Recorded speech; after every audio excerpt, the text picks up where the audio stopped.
Hello everyone, welcome back again to your Hindi online class of class 4th. Students, today we will revise chapter 1. Let us start.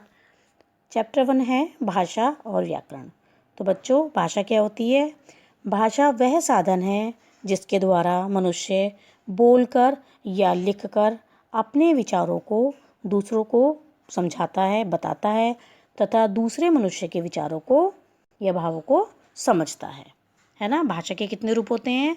भाषा के 2 रूप होते हैं। कौन कौन से? मौखिक और लिखित। ठीक, मौखिक भाषा मुख से बोली जाने वाली भाषा, और लिखित भाषा जिसको हम लिखकर दूसरे तक भेजते हैं या दूसरे के लिखे हुए को समझते हैं पढ़कर। नेक्स्ट है टॉपिक लिपि। भाषा लिखने के लिए जिन चिन्हों का प्रयोग किया जाता है उन्हें लिपि कहते हैं, है ना।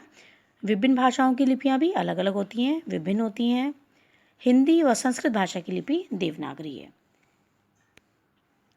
उसके बाद है राजभाषा और राष्ट्रभाषा।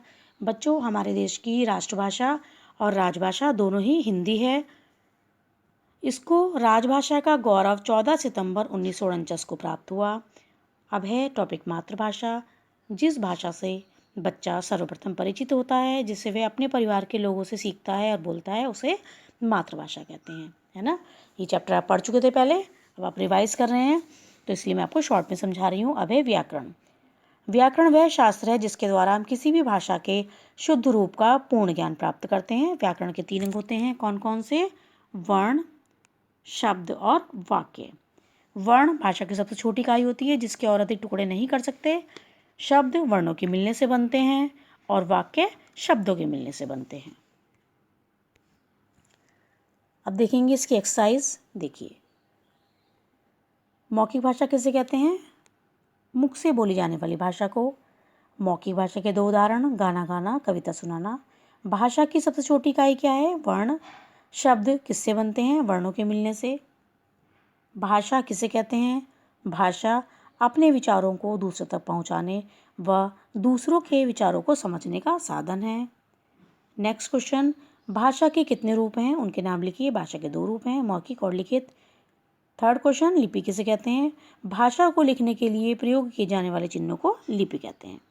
कुछ बच्चों का वर्क अगर रह गया हो तो आप अभी भी यहाँ से देखकर पूरा कर सकते हैं। अब देखेंगे 4th क्वेश्चन, व्याकरण की परिभाषा लिखिए। व्याकरण वह शास्त्र है जिसके द्वारा हम किसी भी भाषा के शुद्ध रूप का पूर्ण ज्ञान प्राप्त करते हैं।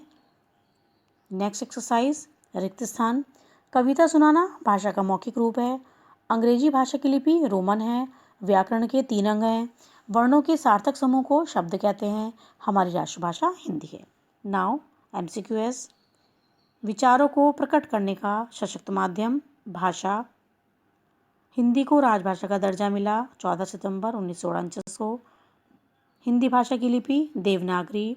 वाक्य कहलाता है शब्दों का सार्थक समूह। ठीक है, नेक्स्ट पेज पर देखेंगे। देखिए, कुछ भाषाएं तथा राज्यों के नाम दिए गए हैं। जिस राज्य में जो भाषा बोली जाती है उसके सामने लिखना है।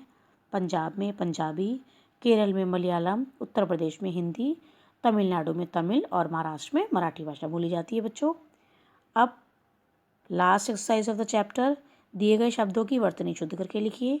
देखिए, देवनागरी गलत लिखा है, इसको देवनागरी इस प्रकार से लिखेंगे।